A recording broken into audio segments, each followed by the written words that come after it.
Hello. Hi, Carl. Yep, Sam and Carl talk movies, isn't it? Got the name right this time without saying the wrong name. If you haven't already, press subscribe and all that stuff. If you have, thank you. And we've got one episode out already. It's about John Wick. It's good. Today's today's about Tetris. Yeah, I've been back and forth over it a few times because I was just checking some stuff. But yeah, it's all right, pretty good, and the sound should be better today. And you should be able to tell visually if you're on YouTube because I try and put a background of the movie we're talking about in, and it's quite obvious it's talking about Tetris, right? If you've got if you've got a bus of 20 people and they're all different shapes, like some are bigger, some are thinner, how do you fit them all in? And that Tetris can probably find you the solution. You know, if you're good at Tetris, you'd probably be good at that. If you're working in the warehouse, maybe. Yeah, I think in the film he describes it as like the best combination of maths and gaming that you could put together, right? Maths and fun or something. Don't know. Something, yeah. Whatever. I probably should watch it again, to be honest. But hey, before we go any further, hit that like button, hit that subscribe button. Yes. Share, tell people, do all that stuff that we do. And now the promotion's over, let's talk Tetris. $80 million budget. Bit of a cheapie these days, but you would expect it to be. Directed by John S. Baird, I believe, is the pronunciation. Is that a cheapie these days? I think so. Well, yeah. Not for a streaming movie, surely. Well, I don't know. Was it just, I guess, maybe. Although streaming companies have paid more than that for a TV show. So, well, yeah, I mean, Stranger Things' budget is absolutely mental, isn't it? Although this doesn't seem, you needed that many effects. When I saw the trailer, I was a bit worried because you sort of see, and we can talk about it later, you sort of see the cars become Tetris blocks. I was like, what's this? Is it about like a parallel world and all that? Turns out it isn't, but they just use that in a fun way at the end. It's nice. I liked it.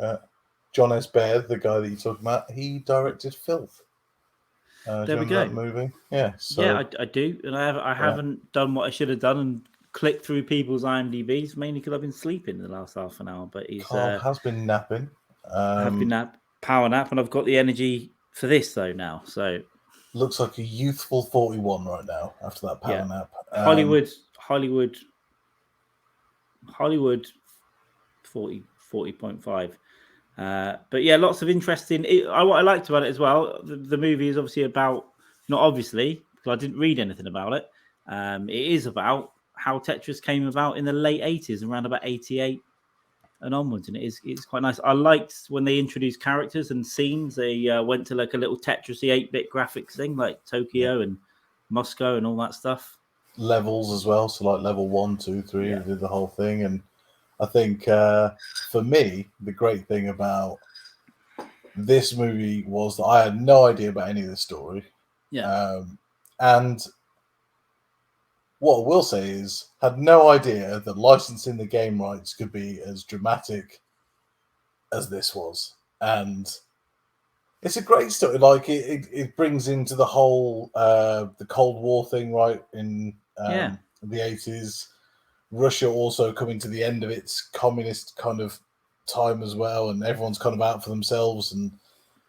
But some people are still doing it for Russia, and some people in it for themselves. One guy's just got a dream of making it big and providing for his family, and that's the main character, which is Taron Egerton, right? And who is sort of molding a bit of a thing for himself of playing real people, right? So he played Elton John.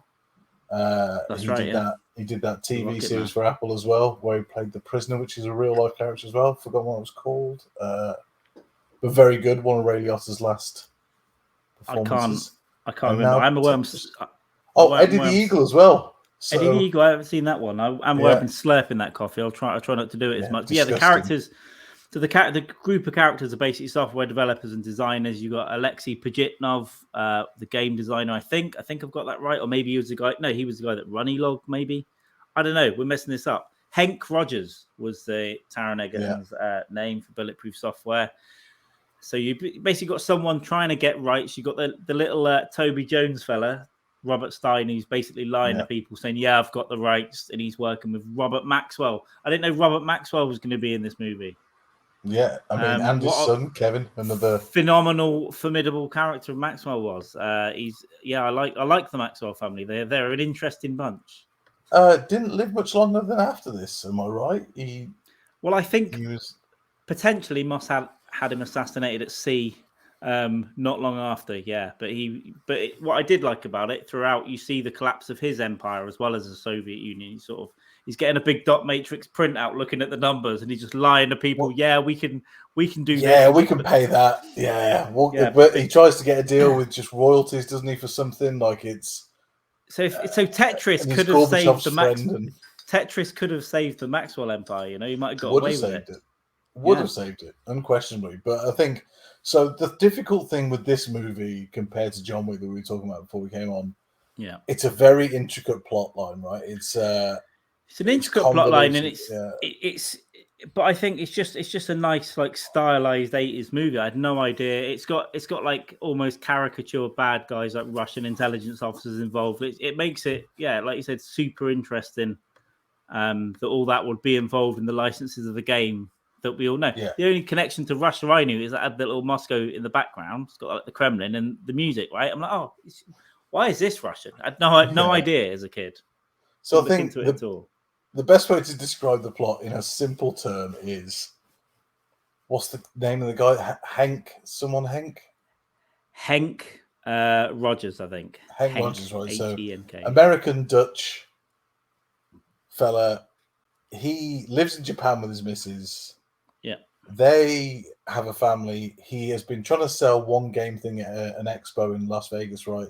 He comes across Tetris that someone else has got. Someone says that he could buy the rights for it in Japan, which is obviously where Nintendo was like the only games console available then, right? Apart from Atari.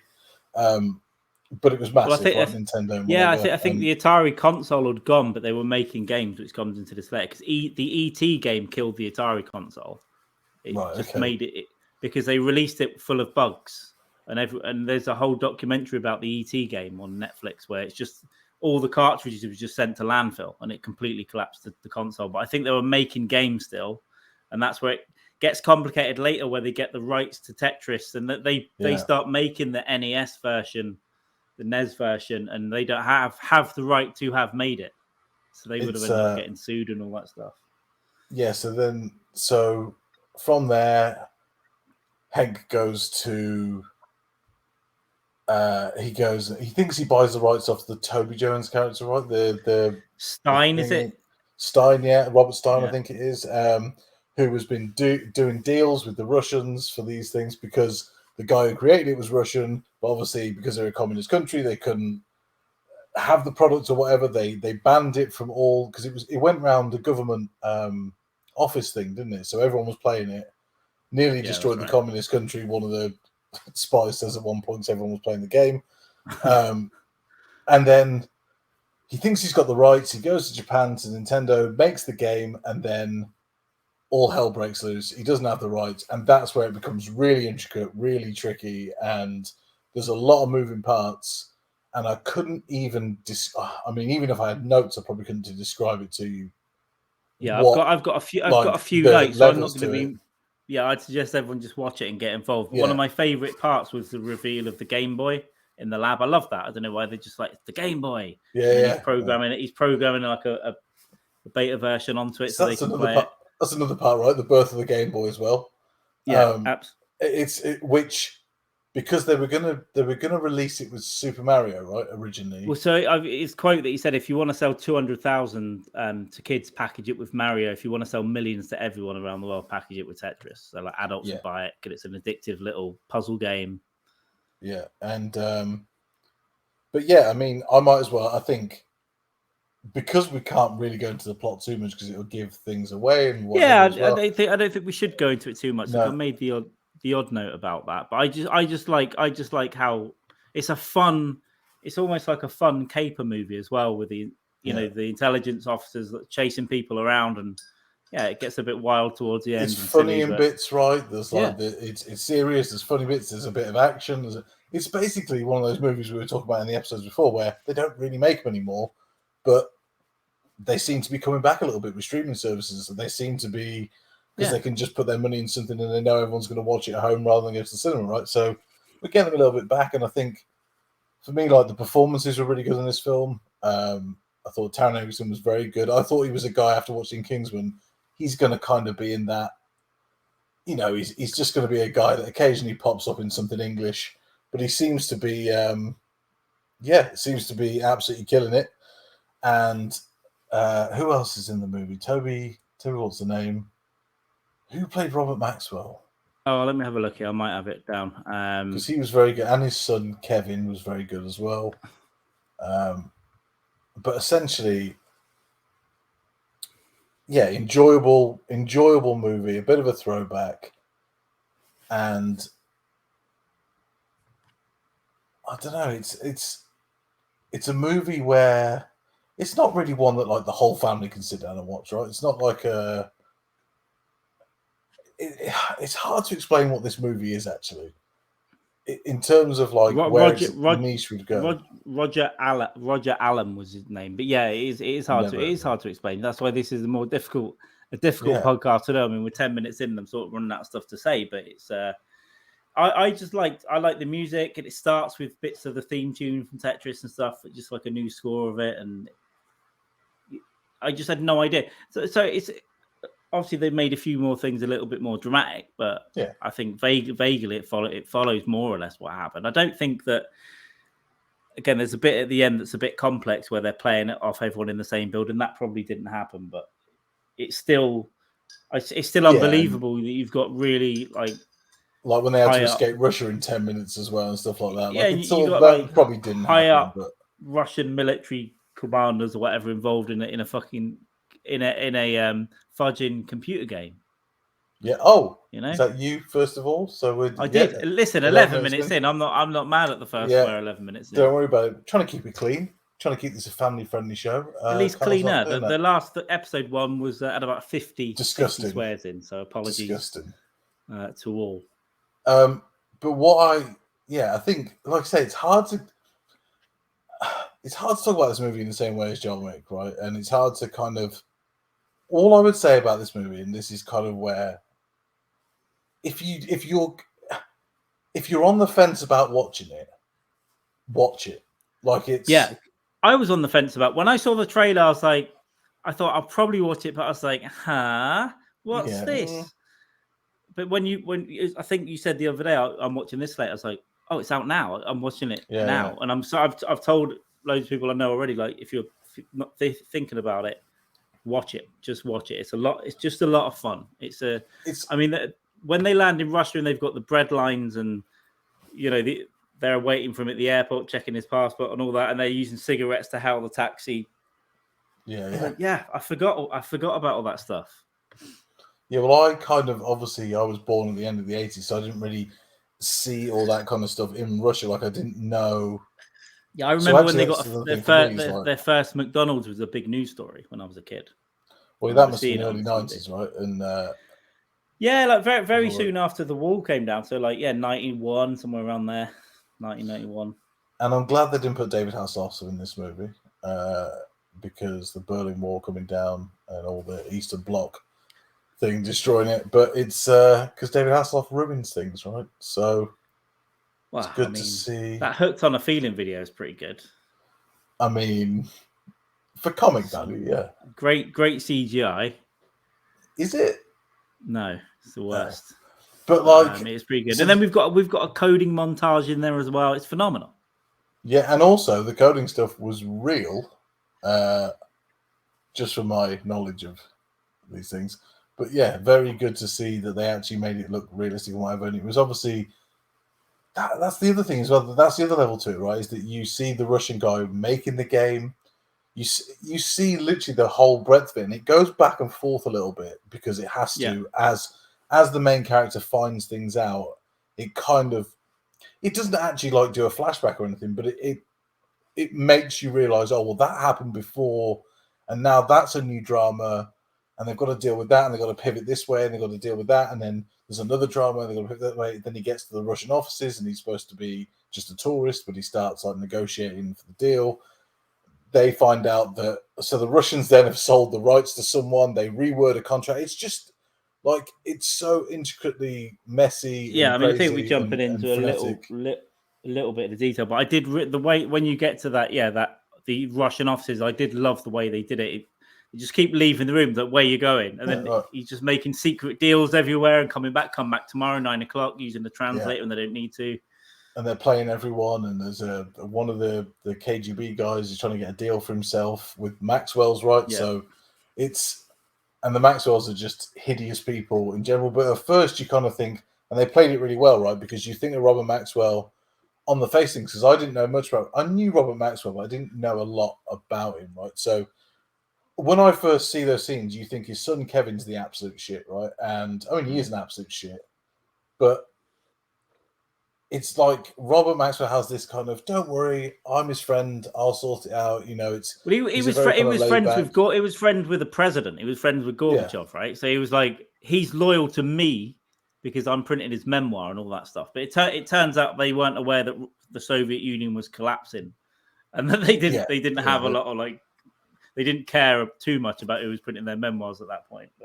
But like what I was going to say is that Robert Maxwell, the way they played that character was, he's almost like he's not a great guy, but he's like, his son is meant to be the main awful person, right? When you first see the movie, and then it twists, and the Robert Maxwell becomes just this heinous character out of nowhere, and really shows you how self-serving and what an he was a mean old boy. I mean, I when I did this Ghislaine Maxwell dive last year, and the documentary a lot about her childhood and what it was like in her childhood. And by the end, you're thinking, God, these kids, man, they lived under that.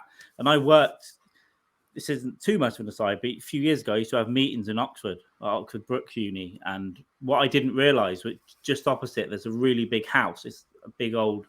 I think it's part of the uni now, but that was the Maxwell residence. It's a massive mansion just on this hill. So I walk past it every day, but that's where they lived for years. And it was a really strict household, and it's really like serious. You've got to be completely silent around father and obey all the time when they're tiny. And that's what made the whole family a little weird, right? Yeah, I mean, it could be a lot of things that made that family weird. But we don't need to go into that. Listen, the finances, because he lost something like 900 million. So yeah, he was a billionaire, right, in the 80s, which was kind of unheard of. He owned the Mirror Group newspapers, and he basically plundered the pension funds, and I knew that. But obviously, a lot of it is connected to what might have happened in more recent years in the US. It's really interesting. Like, this money disappeared. He disappeared off a boat just randomly. And then someone else with a lot of money appeared in America, but out of nowhere. No one knows where he came from. I read as well that Kevin, the guy that's in this movie, he was arrested because at the end they show that, don't they? He was arrested for whatever, and blah, blah, blah, blah. Yeah. So he was arrested, and when he went to court, it got thrown out when he was in court. Now, I don't know how or why, but obviously that's connections. Because they're hugely powerful people. Yeah. Because Ghislaine, I went back and watched that because they go to the yacht where he fell off, and I think Kevin and Ghislaine go there for the press conference and stuff. But they have time to go in the boat and root around before the police and all that stuff as well. So of course they do. Yeah, of course they do. Just to get rid of anything that might be nefarious. So shred the old papers. But yeah, I just thought that in the movie that was a really good, like, the way that they did that was really good. That they kind of show Robert as just this guy. Oh, he's just making business and doing whatever, and then he just turns into and like really pivots into the evil, guy that he definitely is. But it was a really, like, for people like me who didn't know much about him going into the movie, and then find out after, it's nice that they actually did that and made it like, so you don't know how bad he is, and then it was good. It was good for me. I mean, he was probably worse than they showed it. It was good for me because as soon as he came on, I was like, oh, they've got Robert Maxwell. He looks like him. He sounds like him. Big guy, big, like, formidable, horrible fat cat from the 80s, like proper nasty piece of work. But I'm glad they did go into that a little bit because I love, I'm a fan. I'm a fan of the Maxwell dynasty in terms of like the intrigue and the money and all that stuff. It's good stuff. So it'll probably send me on another rabbit hole. But yeah, even details like where he had to print off a dot matrix printer, and it's like it's just coming out like this. It's not a secret PDF. He just, like, in the office, like, what? And there's a scene as well when the son walks into his office and they're just shredding all that paperwork, right? Because they're about to investigate. And that's the thing you don't realize, and that just all of a sudden switches in the movie as well. Like, oh, they're going down. Like they're going down. They're relying on Russia, sinking. who's also going down, and that's what's making the desperation of the Russians, because they know their empire's collapsing, so they're trying to get as much money in as they can, and they see Tetris as a route to at least some extra cash for a bit. So actually, now that you said that, that's basically what this movie is, right? Is that everyone in there? So you've got Henk, you've got the Maxwells, and you've got the Russians who are. So the Communist Party is falling, and it's about to change in Russia. Henk has leveraged his house and all of his money and everything in investing in it. And the Maxwells, obviously, if they don't get this Tetris deal, they're going to lose all their fortune. Yeah, right? so they talk every about person in this part. Yeah, they talk about Henk leveraging all his money, and he hasn't got any. But I didn't, even at the time, I didn't think, oh yeah, it's all three people that are just. I got the link between the other two, but it's just all three of them are just. Everything relies on getting this game. They're all desperate to get it, and it's like, obviously you kind of look at Henk and you go, well, it's not as serious for him. Yes, it's personal, whatever, and they're going to take his house and all this, but you can recover, right? As a person in business and whatever. But the others are like empires that are falling, and it's a very different thing. And I suppose that's the thing that you kind of, the undertone of it is the underdog beating these massive powers, right? It's always the big guys, and you think the big guys are going to win as well. You think like you're in there and you're like, oh, they've cut him out, they've done him over, it's all going to go horribly wrong. And then the guy who actually created the game, who didn't have any leverage or anything in the race, he comes up a hero, right? So it's like all the good guys, eventually the ones who had the right intentions with it, they come, and it's nice to see that, right? That in real life, the guys who had the real intentions, the right intentions, of course they became billionaires from it. We're not all gonna. Yeah, they created their own empires. They created their own empire after it, but the underdog in the initial thing then did it, and like it's nice to see that it happened once in history, and the rest of the time it ain't gonna happen. So, but it's I love this movie in terms of like what it was. I'm not going to score it as high as John Wick. I'm not going to say it's the same. It's difficult. I haven't even thought about the score. It's difficult for me to score. Now, just thinking about it, you gave John Wick 9. I think I gave it an 8.2, and I did say that down the line we could always adjust these a little bit on rewatches and time thinking about it and all that stuff. But yeah, for me, it's not a 9. It's above a 7 for me. It's above a 7 for me. I don't know what point. It's difficult. For me, I thought about this. I'm going to go 7.3. Yeah, I'm going to give it. I think I'm going to. It's certainly better than your average movie. I'm going to go like 7.4, 7.5. I'm going to give it like 7.4. It's not really but around it just feels like 7.4. And I think anyone that watches it would probably give it the same score. Like it's the same. Anyone who watched that movie would go, "That's exactly what the score is." And I think if I had some criticisms, I would say it was a little bit too long in places. There were certain scenes that were drawn out just a little bit too much. And I found myself reaching for my phone in certain scenes. I was like, "Well, that shouldn't be happening." You know, it's. I don't know whether that's the attention span thing that we've all got now, right? Because everything's instant or whatever. But I found myself just kind of This was about an hour and 20 in. It was just a little too long in certain places, and they didn't need to go into certain. Like when they're negotiating, it didn't need to be 15, 20 minutes to negotiate. Well, it's weird. It's weird how like you think differently about stuff, because with John Wick I thought it could be 5 minutes short, but mainly because of him jumping down the stairs 20 times and the Arc of Triumph and stuff. But with this I didn't notice that, so I didn't even know how long it was. I didn't look at the runtime. I just watched it. I had my phone near me, but I wasn't using it really. I mean, I'm really trying to be better at that as well when I'm watching a film. I'm trying as well. In the cinema I didn't get my phone out my pocket once. I just looked at my watch for the time. I was like, okay, because I didn't even know the runtime of that when I went in. I was like, oh, we're nearly 2 hours. Okay, this is probably 2.5 hours. So I didn't notice that as much, but I will watch this again, not for a while. I think I'll let it rest for a while and maybe come back to it later in the year, 6 months or whatever, near Christmas. And I think I'll watch it again because I know there are probably things that I've forgotten or didn't pick up on as well. Yeah, I think it's one of those things where you'll find certain things funnier as well and whatever. And but there's like certain scenes like where I know it's probably important, but where they're at a party, him and the Russian guy, and you think they're coming to get them at the party, but then it's actually in Japan, and it was just a little.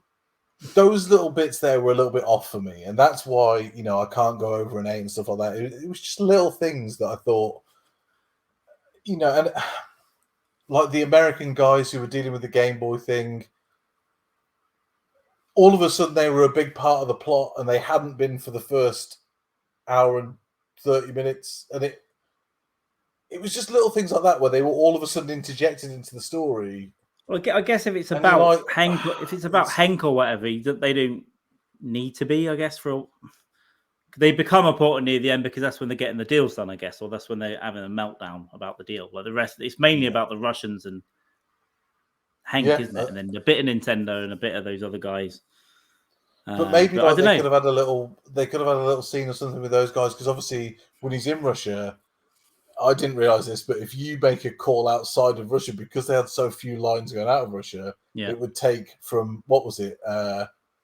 Was it 2 days to a week or something like that to connect to someone on a collect call out of the thing? So like it was.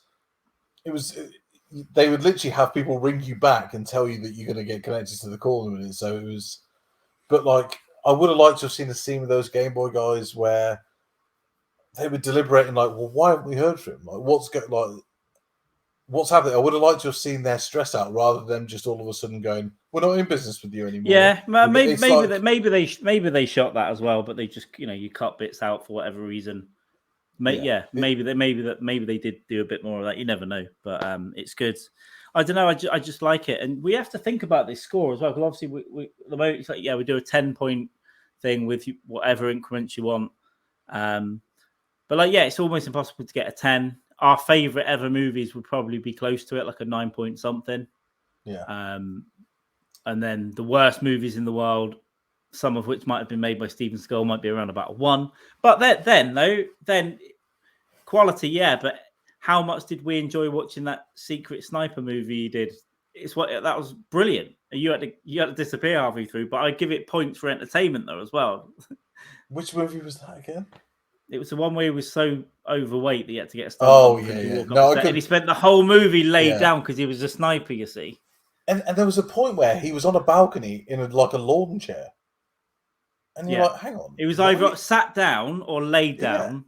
And any other time there was a thinner guy running up the stairs. That's not him.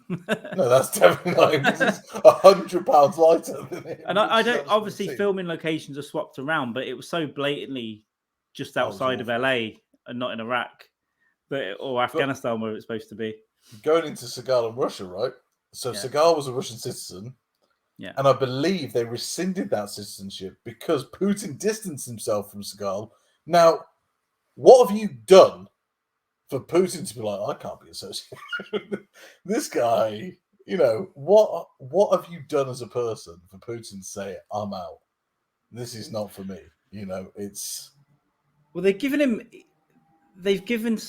Russia has given Seagal an award this year, state award, Order of Friendship. Oh, so he's back in the good graces. So unless this had happened before, he got a dual citizenship in 2016. Okay, so something might have happened before.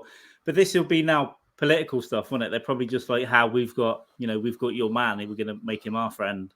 It's absolutely madness. But going just to touch on the score thing you were talking about before, I can name 2 movies that have come out recently that I've watched in the last week or so. One of those will be Creed 3. Now, I know you haven't seen any of them, right? No. But first one I would give a solid 7.8, right? Yeah. It was...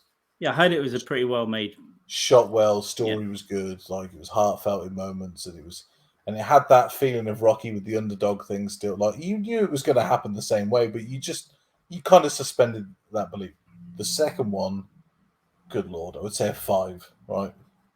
This third one, every review I heard from it, I was like, they were saying, oh wow, and it's Michael B. Jordan's directorial debut, and they're there going, good Lord, what a marvelous movie, and he's taking it down this darker tone, and it really is something to marvel at. And I look on Rotten Tomatoes, and it's got like an 89% rating or whatever, I don't trust I'd give it a 3.8. Yeah. I don't think I'll be able to sit. I'm going to watch the first one because I've heard many good things about it, but I'm probably not going to watch the second two. I might dip in and out to see a bit of London. I'd be interested to know what your thoughts are on the third one, because maybe I'll watch them then. Yeah. Because the second one you don't really need to. It's just. But I'll have to. I won't be able to. Yeah. I won't be able to do it. Like I've got a mental deficiency in that. Like the third one, I'm just gonna have to do the lot. They just completely erase Rocky from. There's no mention of him. There's no explanation of where he is. Like there's no. Well, did Sylvester Stallone fall out with the filmmakers? Because I heard someone talking. I heard someone on some movie show talking about this recently, where they're talking about a fourth one or a new one, and that Sylvester Stallone wants to come in. But then these guys who knew more about it said that there must have been there was a falling out, so they kind of wrote him out of it. But what they were saying, they must have been talking about 3 and saying, well, why didn't they just mention one line saying, oh, he's moved up to thingy and he's not around for a bit? That's all you had to do. Getting his head together. It's apparently when he made the original Rocky movies, some guy bought the rights, like a producer, Irving Winkler, I think it is. Like he had the rights essentially to the whole Rocky universe and whatever. And Sylvester Stallone wanted the rights back because he wrote it. It's his thing. It's his baby, right? And this guy was like, "No, it's mine." He's like a 90-something-year-old man telling Stallone to go fuck himself and whatever. It's just it's a whole Hollywood drama thing, basically. In the 70s and 80s, they shafted everyone, and it is what it is. But the reason why, I didn't like this movie, that movie in particular, is that in the Rocky things, right? So when the underdog finally gets his win and whatever, right, and it's this big, huge thing that he's finally got his win. They didn't even do like a 10 count in this movie. They just were like, yeah, it's over. There's no drama, no build up, just flashy, like it's shot well and all that kind of stuff. But it's just flashy. The story was clunky. I thought Jonathan Majors, the actor in it who played the adversary, was very good, but they didn't touch on him enough. Like they needed to show him being a villain. Like the story wasn't built enough and all that kind of stuff. And I just thought, the reason that's been given the rating it has by critics and everything else is because it's a Ryan Coogler production who did like Black Panther and all those things, and he's kind of seen as like the darling of Hollywood in a lot of ways. I think because he produced it and his brother wrote it and it's Michael B. Jordan's directorial debut, I think there's some Hollywood messing around going on here. I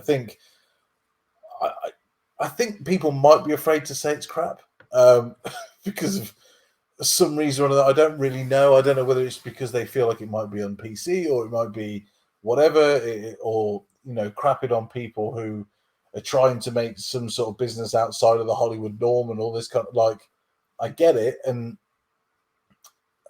but there's something going on here where that can't be right the way that they reviewed that movie, because it's genuinely bad. I mean, it's got 4 out of 5, 3 out of 5, and 7.3 out of 10. So it is varying a little bit, but it is largely positive, though, I think. Yeah, and I think those results will be brought down by people who aren't critics that have gone, "What is this? What is going on here?" Well, the audience rating on Rotten Tomatoes is 3.9. I guess it's out of 5. So that's still quite high. I thought it was percentage Rotten Tomatoes, like 80, like out of 100. So is that not Metacritic? It might be, because the way Google's amalgamating at the top of the page. So 89% Rotten Tomatoes, 7.3, so 73% IMDb essentially, 4 out of 5, so 80% Empire. So there's a bit of variation. There's like a 17% variation in those three. Yeah, audience rating. So maybe that's a Google rating. Yeah, it is a Google rating. So this is just people. 3.9. But there are some 4s, some 3s, some 2s and 1s, and then a bunch of 5s. Yeah. And the thing is, that reviewing system, they can just pay a load of people to go and say this is wonderful, right? Or they get bots to write things or whatever, right? If you want to. But I've never really paid attention to review. I'd never look at reviews before I see a film unless it's something that I literally know nothing about and it's on a streaming service and I don't really want to waste my Saturday night. I'll just have a look. If everyone's giving it a 1, I'll probably give it a miss. Yeah, I think, but the reason why I knew that is because obviously when I searched to find out it comes about up, it, doesn't it? it It comes comes up up at the now, top of right? stuff. All the stuff at the top of it. So Yeah. I knew about it, and I was so disappointed by it. I thought the fighting sequences weren't that good.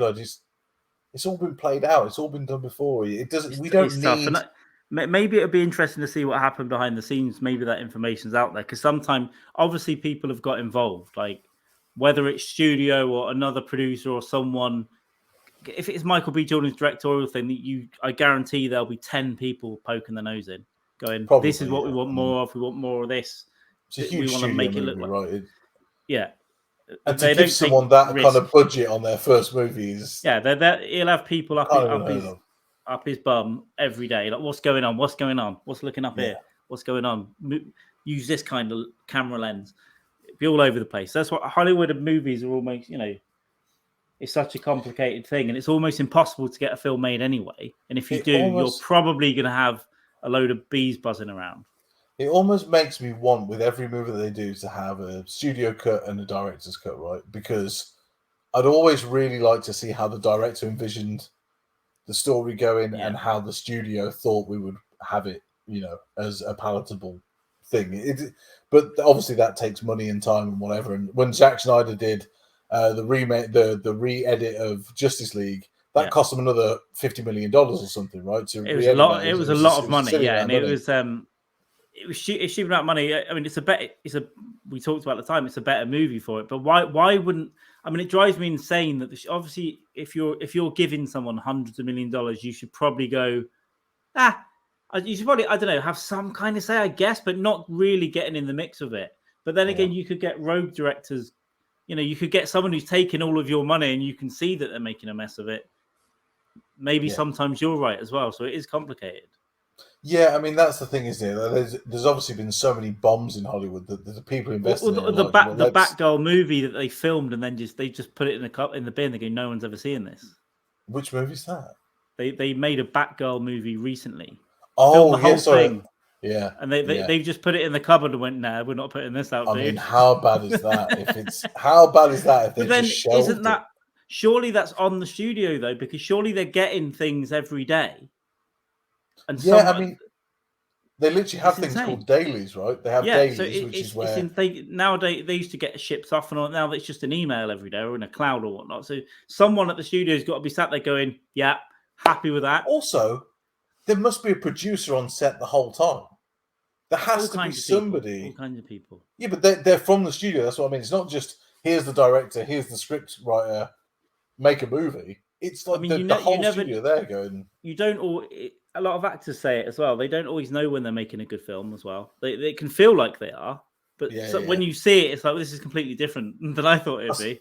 I suppose on the flip side of that as well, like I think I saw an interview with the movie The Room, the guy who wrote the Disaster Artist book, the guy who was friends with Tommy Wiseau and that movie. I think he said when we were shooting it, we knew there was like odd stuff to it, but we didn't realize just how bad it actually was because we were just making a movie. We were young and we were happy to just be on set and make it. Like, you don't realize at the time just how, like, they knew Tommy Wiseau was crazy, right? But they didn't know how awful it was going to turn out, and then it turned out to be a comedy essentially because it was that bad. Yeah, I mean, so many things can affect it though, because it could be that the director's done 20 takes of every yes, Matt Berry. It's like yes, and so you've got all these options. So movies are really made in the edit as well. So the editor can sit there and go, well, I can make this be all kinds of different films. So it's really complicated. And if you're shooting a thing where it's all green screen, you might think it's cool. Then you've got to rely on the effects department. There's so much going on with it, and the more complex it is, the more stuff can go wrong. So that any movie gets made and it's good is impressive. So speaking of movies made on green screen, the other movie I watched was a movie called 65, which had Adam Driver in it. So Adam Driver is a phenomenal actor. Has been in a lot of the. I mean, he was Ken. who's that guy in Star Wars? He was one of the Sith, Kenlo or Kylo Ren. He was the new bad guy. Yeah. So he's that guy, but he's also been in loads of like critically acclaimed movies, and I think he's been nominated for an Oscar about 58 times already. He's one of those kind of guys. And so this movie 65. Sorry, I'm just looking up some stuff. Well, I'm not being an idiot. No, it's fine. I can just say that there's a range of Rotten Tomatoes are giving it 34%, Empire 3 out of 5, which is 60%. So there's already a difference. They're 56% for IMDb. They're all too generous. And Google users are giving it 79%. So I think from this small survey, we should never trust the Google users. So Adam Driver's been in The Black Klansman, which was a great movie. I don't know if you ever saw that. Inside Llewellyn Davis. I know he's done a lot of stuff that's quite respectable. J. Edgar. He's been in these big, like, studio things that were loved, and the Star Wars movies. He's been in these movies like White Noise Account, actually, that are critically acclaimed and loved, and all this kind of stuff. But 65 is this. It's a popcorn movie, they would call it, right? Where you just sit down. It's an hour and a half long.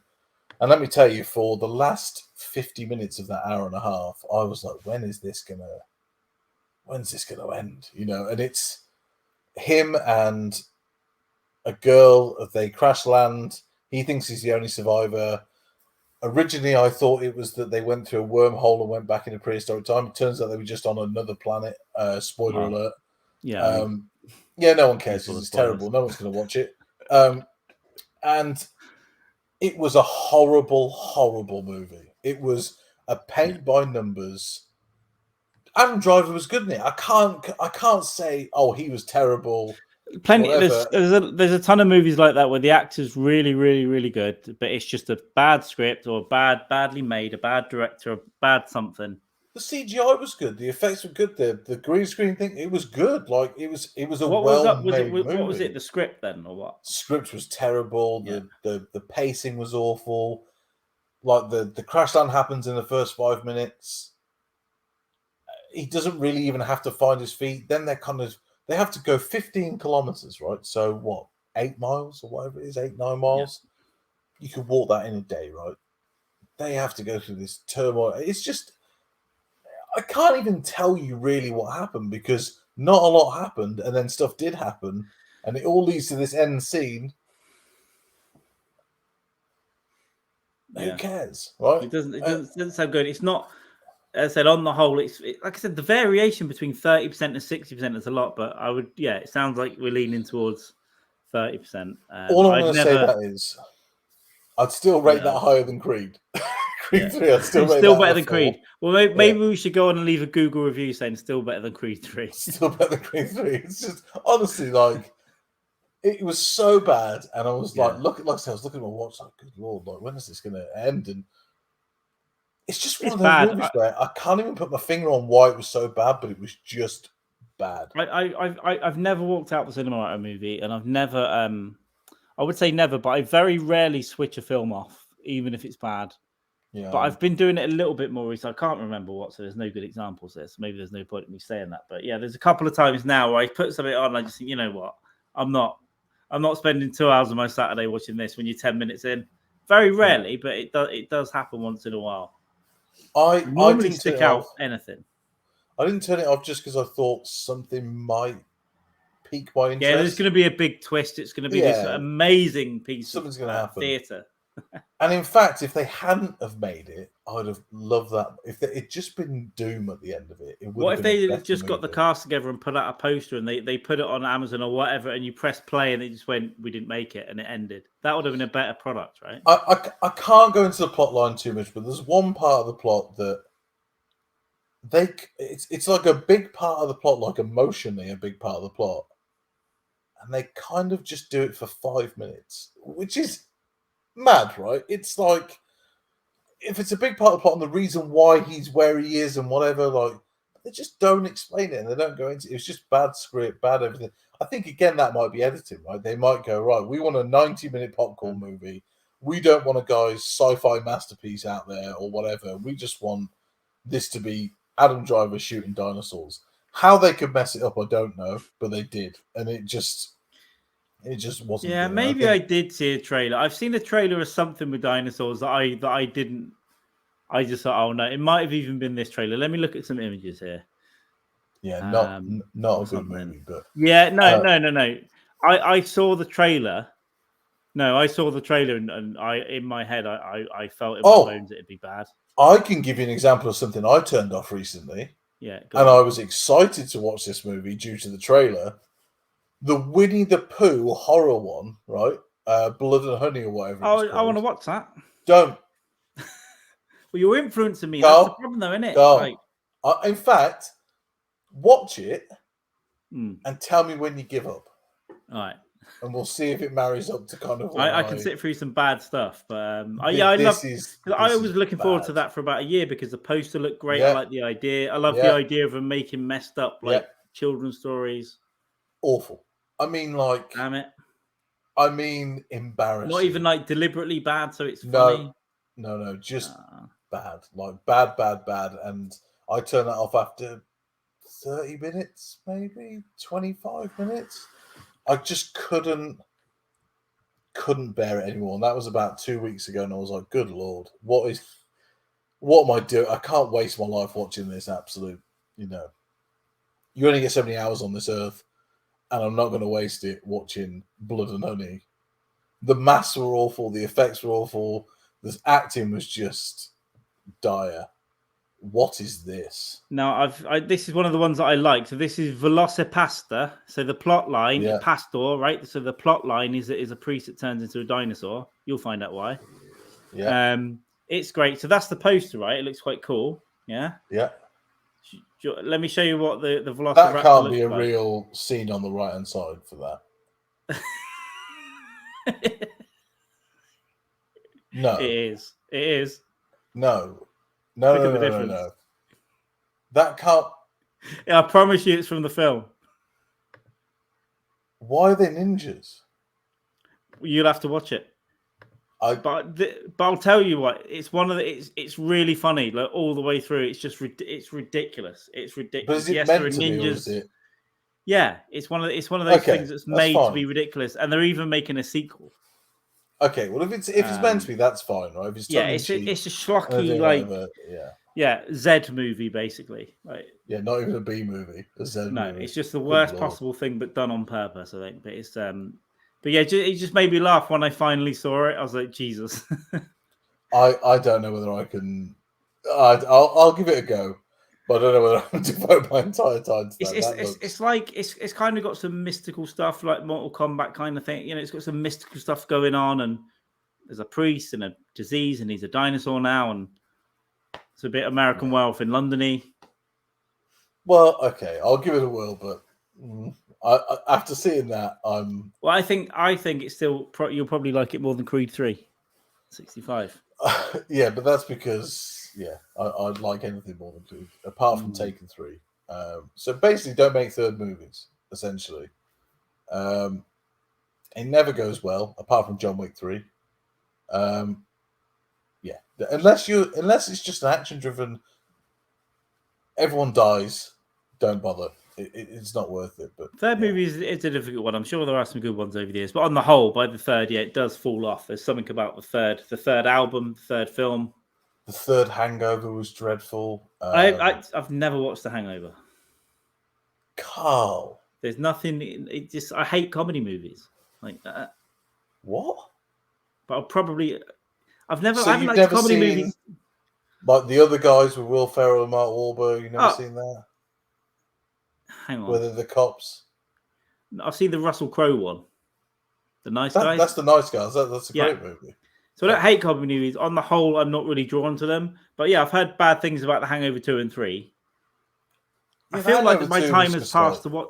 I feel like my time has passed to watch The Hangover now. But the original one is it's a classic, Carl. What are you doing? Yeah. But I didn't like. But surely you like. I didn't like a lot of like Judd Apatow stuff, and I was like, I just never really.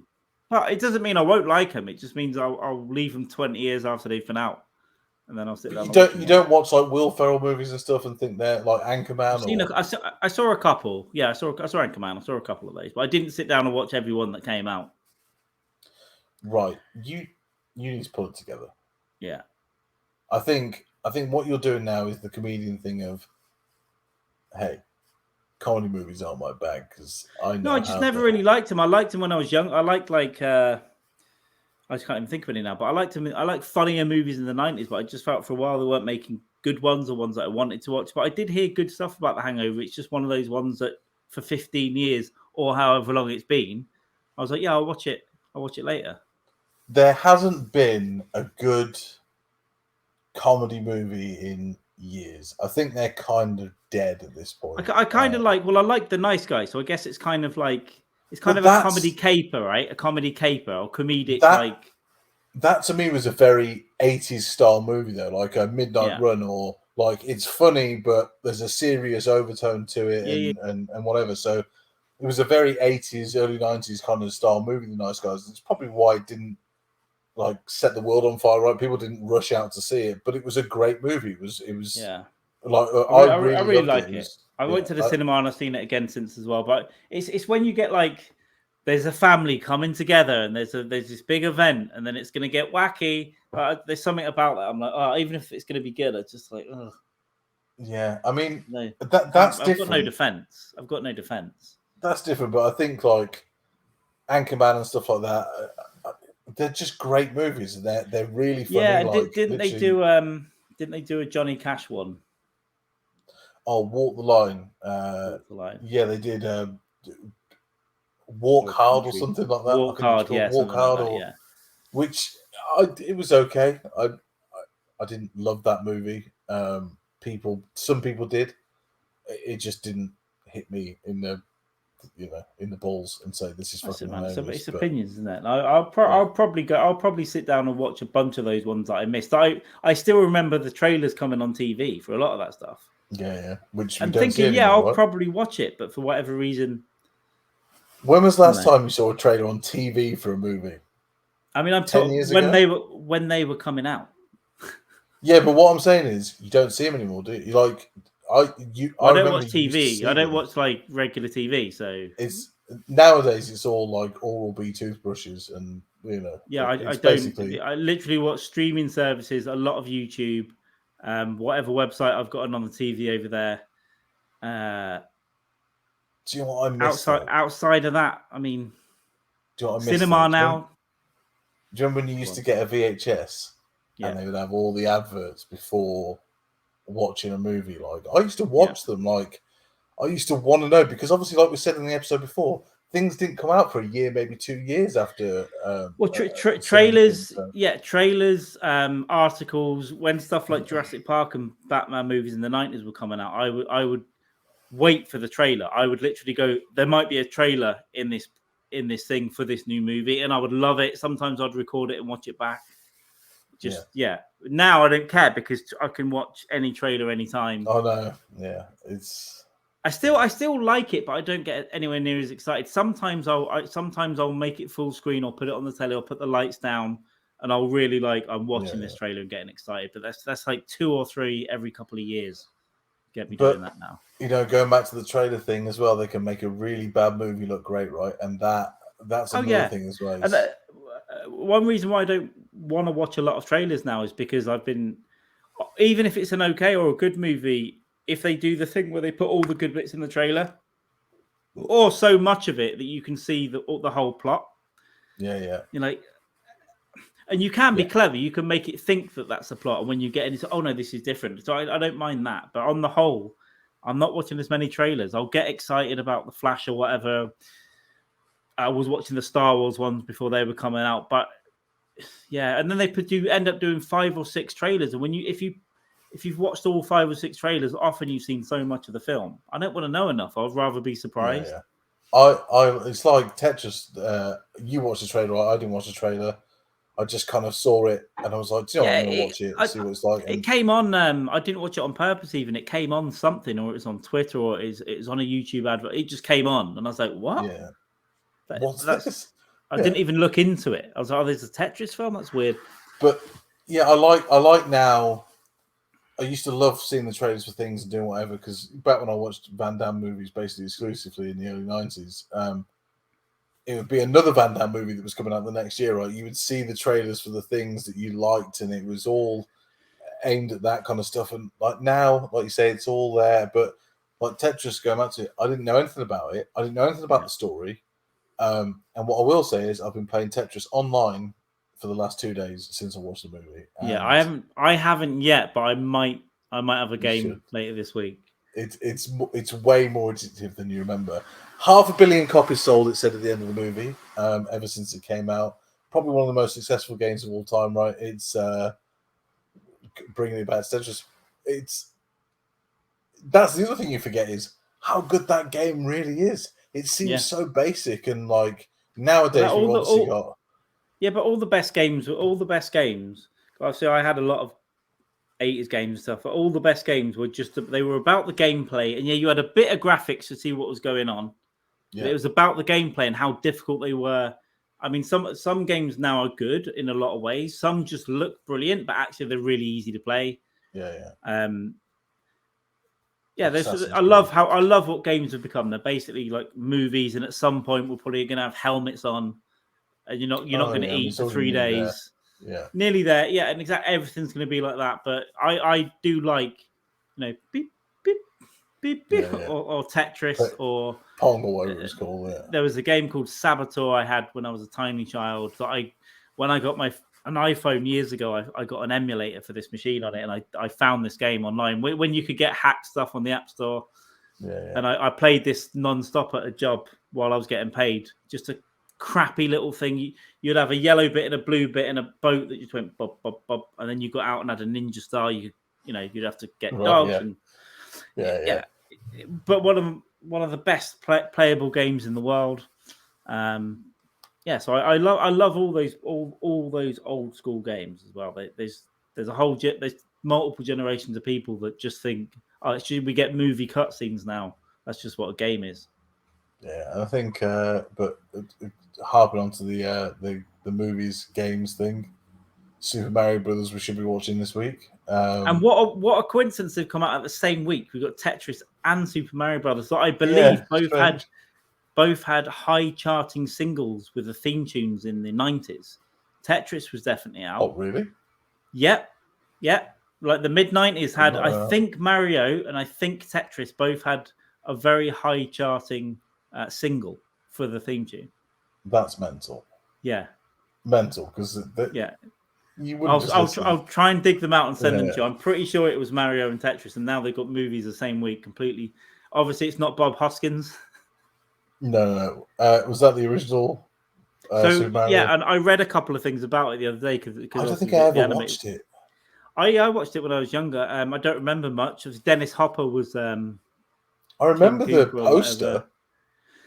Yeah, so apparently they all slag it off and go, "Yeah, I'd rather it was never made" and all that stuff. But apparently, it's got its little underground fan base as well. That actually, if you go and look at it now, it's not as bad as everyone thinks. It's ridiculous, but it's got some cult fans of it now.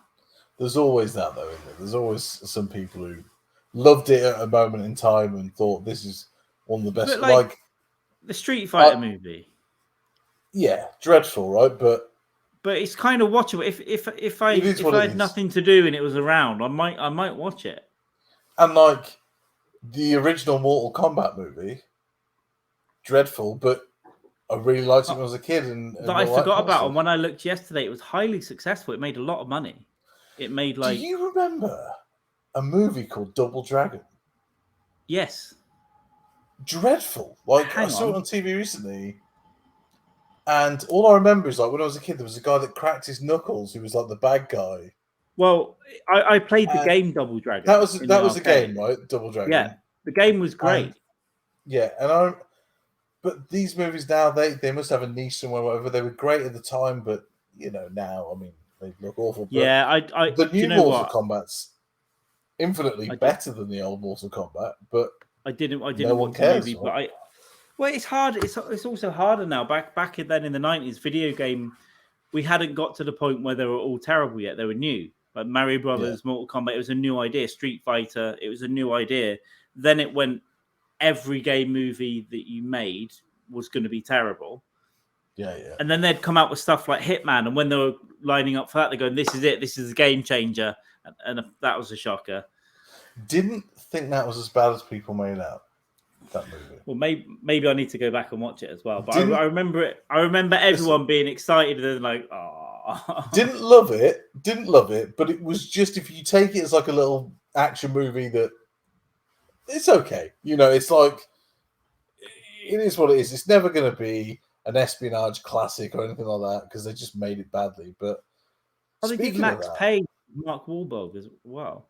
Oh yeah, I love the Max Payne game. The first two of those games, I love those.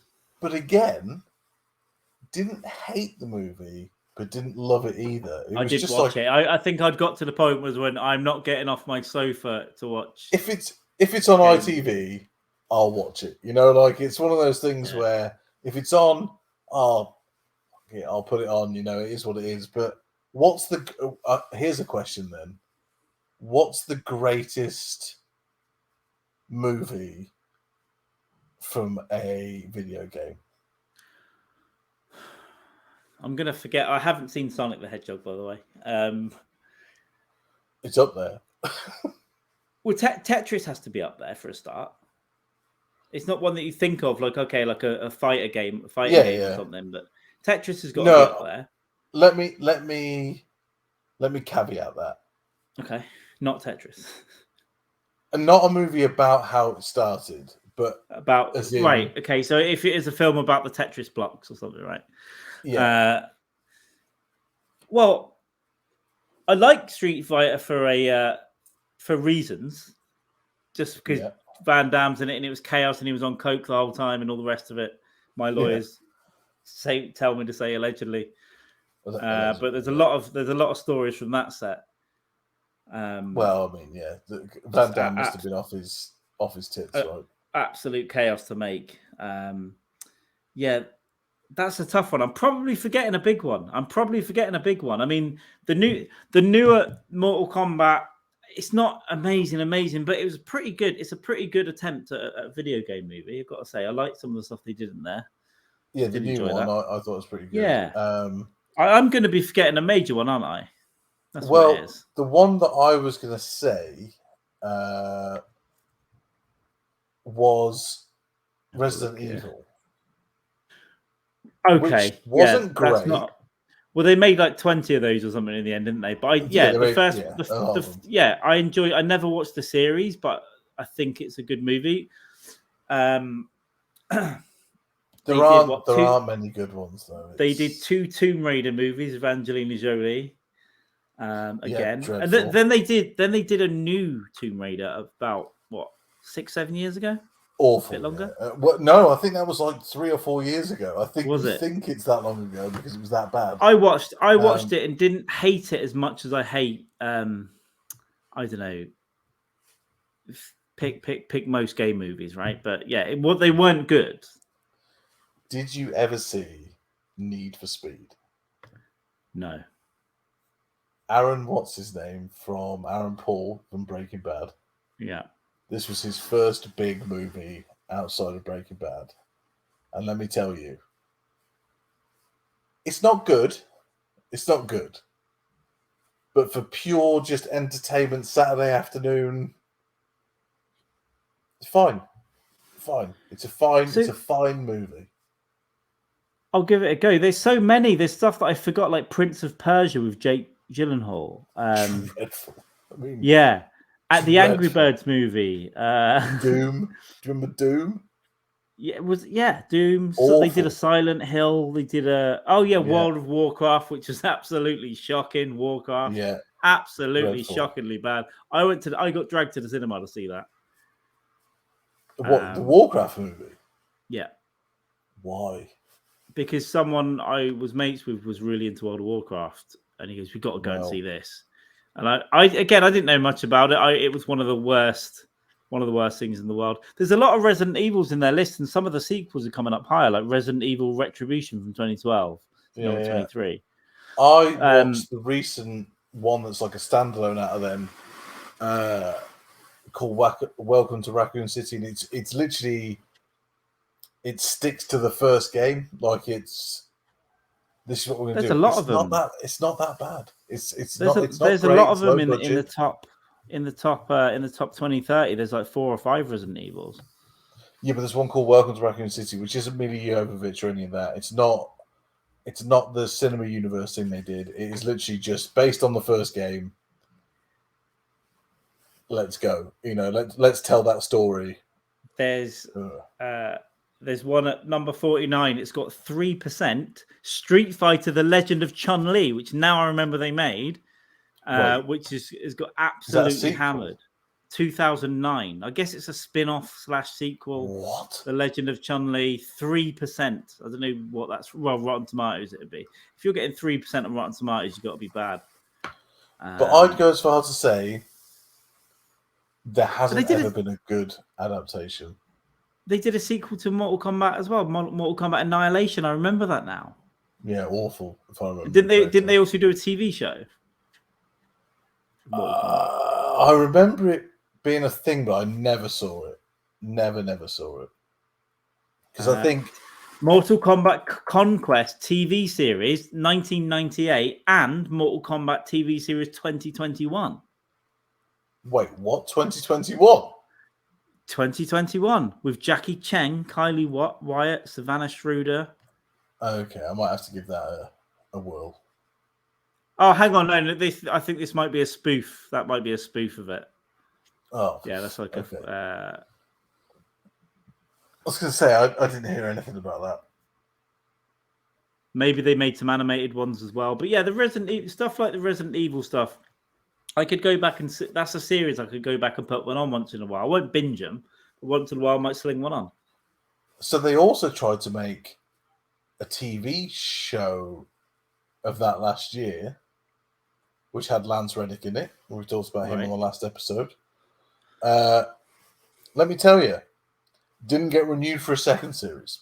And speaking of things you just give up on, well, yeah, he wouldn't be playing one. He would be one. He was good at it. I mean, he is what he is. He's always good. He's flawless every time. Lance Reddick. But I remember, I think I got about 1.5 episodes in and went, can't do this. It's not, no. I'm not wasting. And the episodes are like an hour and a bit long. I'm out. Why? They tried to make it epic and it was just dreadful. The actors were bad, and it's just. If you're making a TV series where the episodes are over an hour, it better be immense. It better be The Last of Us. Phenomenally written, brilliantly acted. Yeah, it better be The Last of Us, essentially. Otherwise, don't bother. That's the thing, right? That's got to be the best adaptation of a game. Didn't think of it. I guess it's not a movie, but not a TV show. Right? Yeah. But that's the best adaptation ever. So it is, apart from like maybe the Mario thing looks great, by the way, but like a non-animated thing, wouldn't like a Amazon or Netflix streaming show be a good platform for a lot of games where maybe they failed as a film? I think so, because there's too much in these games to put into a movie, right? Like, so for example, Assassin's Creed, they tried to make into a movie. You can't make a game that lasts 15 hours. I forgot about that. I also watched that as well, and not good. I didn't even finish that movie. Speaking of movies you don't finish, that's another one. I finished it, but it was pretty poor. Yeah, like you said, Michael Fassbender was good for about 3 years, and then he just made the right choices maybe for a few years, and then it it happens sometimes, and then it might come back in his 60s. You never know. I mean, he basically dined out on the Inglourious Bastards thing for a little while, didn't he? And then there's a film he's in called High Rise, which I really like. It's based on it's dystopian. I got lent the book years and years ago. It's just like a dystopian novel where everyone lives in this. You have to stay in this big high rise, and it's your whole life and all that. And he's just a crazy guy that lives in there as well. But they made a film of it, and I didn't mind it. It's a weird little thing. But that was when he was kind of. I liked the movie Shame, which was about a guy with a sex addiction. Yeah, it was a very serious movie, obviously, but he also played Magneto in the new X-Men. He did, yeah, and they weren't bad. Those the last one was dreadful, but they weren't bad. The first two I really like. The third one I didn't like and haven't watched again, so maybe I should give it a chance. The fourth one I didn't watch for ages, and I really do not like it. Yeah, even because that's about Jean Grey becoming Dark Phoenix and all that. Even when they did that plot line in X3, the Bryan Singer, didn't like that either. I thought that let go. The first two of those were really good, and the third one was just like, oh, come on. Third one was bad. Again, third movie, right? As soon as you hit the third movie but this is the third and the fourth. The first two newer X-Men's I liked. I really like the second one because it's really unique with the killer robots. I was going to say, and Tyrion Lannister. I can't remember his name right now. You know what I'm talking about. Little guy. Someone, but I was just looking at Michael Fassbender's thing. I think the last movie I saw him in was probably the X-Men Dark Phoenix one, which was not good. But Alien Covenant, which I actually did enjoy. I don't think a lot of people so did. Did they make two of those newer Alien movies? So they made Prometheus, which he was also in, and he was in Alien Covenant as well, which was. But that was all around. That was all around that time where he was okay. He's making a couple of X-Men. He did the Alien ones. He'd done a couple of bits. That was sort of. And then he peak really. And then he took the last 4 or 5 years off because he was being a race car driver, apparently. So there we go. And then maybe he just phones it in for a couple of films to get some cash. Who knows? Yeah, but I think he's good. I mean, you never know. They could come. Anyone can come back. Mickey Rourke came back for a couple of years. You know.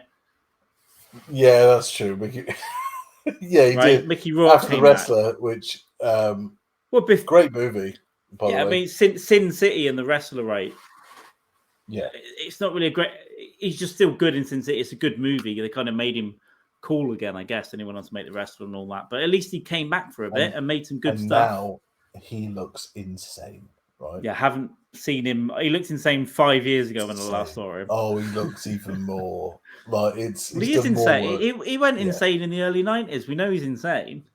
The good news is that apparently last month they announced that a new Alien film is going to has started production already. So we're in for some sort of new Alien. I need to look into this because originally, before Prometheus, they were going to bring back Ripley and do basically a sequel, right? Right. But then they decided to go down because Ridley Scott said, "No, I want to do this Prometheus thing." And then there's so many problems with those films, but I like them as well. I don't hate them. There's just loads of problems with them for me. So speaking of bad third movies, obviously Alien 3 was hated by many people. I don't, but on the rewatch, I don't hate her as much. No, I don't hate her as much. When you watch it standalone, the CGI is some of the worst in the world where it runs down tunnel and stuff. Dreadful. But actually, I always liked it as a kid, and when I see it, I watched it about 4 or 5 years ago, and it's a pretty good plot. It's a good idea. It's a good idea for the just not executed that well. That's the problem. Something different, just not quite right. Fincher, wasn't it? Kind of that CGI. He's a great director. Great director, but that's just a real off one for him. But it isn't as bad as people say. I think it was his first movie, though, wasn't it? If I'm right, I think that might have been his first one. But really bad movie because I watched all the Aliens a few months ago again over Christmas time, I think, and Spirit of Christmas and all that. Watch the Alien movies. Obviously, Alien 1 is everyone. When I was a kid, everyone would go, "Aliens is the better movie." No, it isn't. Alien 1 is by far and away the best movie. So I like Alien too. Alien as well, like the first one. I've got a friend that loves Aliens, and he loves the. I guess if they're just drawn to the action, it's just like the action of the guns. Yeah, it's just that's what that is. Aliens is fucking brilliant. But Alien is the better film for me. It's a good thrill. It's a thrilling, little more tense. It's you don't know what it is. No, you're like, what is going on here? And the first time you see that thing pop out of someone's chest, you're like, oh, this is brilliantly unique. Crazy, I love it. And then the fourth one. So I watched them all. Like I say, the fourth one. When you talk about action, people do like a resurrection.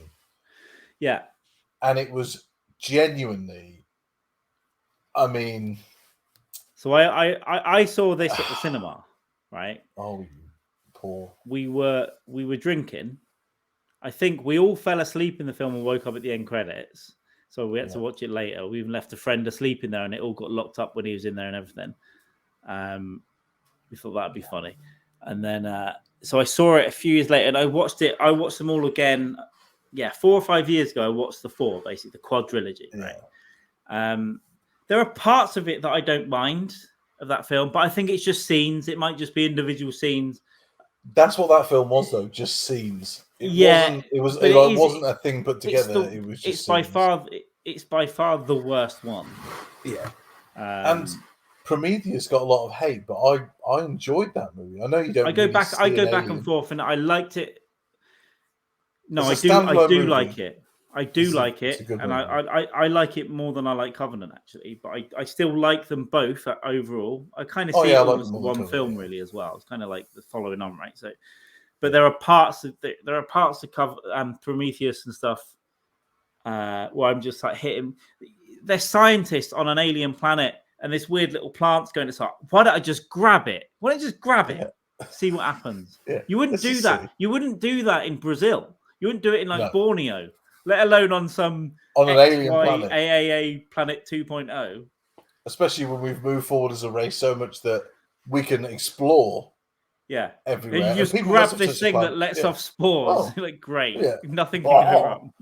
But it's a great movie. The effects in it are outstanding. Oh yeah, it's well made. It's well made. It's a great movie. And Fassbender is good in those as well. That's a good, good stuff. But anyway, I think we've exhausted. Let's wrap it up. I mean, this is about Tetris, but you know what? We talked about video game stuff. We talked about other stuff. It will happen. We occasionally ramble. There's a whole hour you haven't seen yet of the John Wick one, where we're just talking. Yeah, we haven't largely nonsense, but you're going to see those come up in clips. So there's some shorts on the channel. There'll be some more. Another one come out tomorrow. There'll be some stuff from that second hour we'll put out. But yeah, this is fine as a podcast. I think it's just, occasionally we'll go off on little meanders, but we will cover what we want to cover. Tetris was difficult to talk about, I think, but it's good. That's the problem. It was such a good movie, but you can't, without really ruining it as well. And we sound really vague about it because it's just a good twisty-turny 80s caper.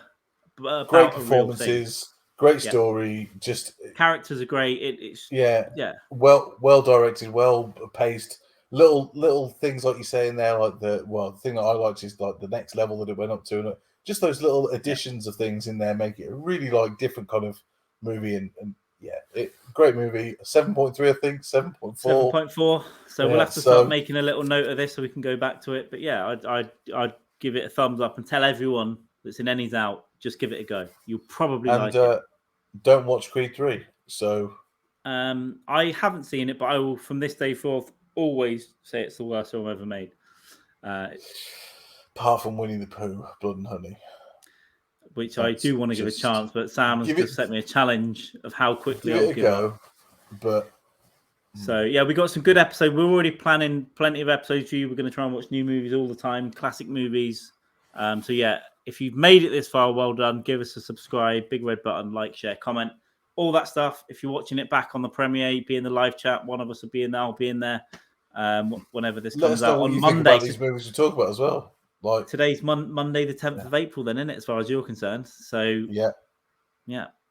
So just let us know what you think as well. If you really want us to talk about a movie, we'll stick it on a list, and at some point we might do that down the line. If we get a little bit more successful, you're going to pay for that because that's going to be on a Patreon. For now, take advantage of the free stuff, right? Yeah, because when we do a Patreon, we will be charging a lot of money. So we want to be a couple of Robert Maxwells, basically, with big bow ties, big fat bellies on your. Essentially, I want to talk nonsense about movies for a living, and I don't want to do anything else. So, like, subscribe, help us out. Don't be stingy. All right, share it. Yeah. Let us all know what you think. All right. Share it on all your social media. Tell your dirtiest friends and some of your cleanest friends. They can all welcome in. And that's it. That's Sam and Carl Talk Movies. When I was suggesting names, I put, when you're suggesting something, always put the other person's name first because they're more likely to agree. Well, I did. I didn't even notice that. Well, do you know what it was as well? We always used to, on Gentle Arrogance, we always used to say Sam Vickery. Really? It was always in that order, so it just felt more normal as well. Oh, I don't know. I never even. Yeah. I just don't think about those things. But both got top billing. Let us know what you think. Links to everything will be in the description to audio, social media, all that stuff. So give us a follow, give us everything. Clean yourself, wash behind your ears, and come and get involved. This is Monday the 10th. There's probably going to be more episodes later this week. There's going to be more stuff coming all the time because the movies never stop, and neither will we. We absolutely will not stop, Sarah. And that's the thing with streaming now. There's a movie comes out on a frigging Tuesday, isn't there? So we're going to do what we do. We're going to do what we do. There's just going to be a lot of absolute nonsense be said, and at some point we'll have some T-shirts for you to buy as well. How about that? Lovely. Yeah. Anyway, all right then. Like, Farewell. subscribe. Ta-ta. See ya.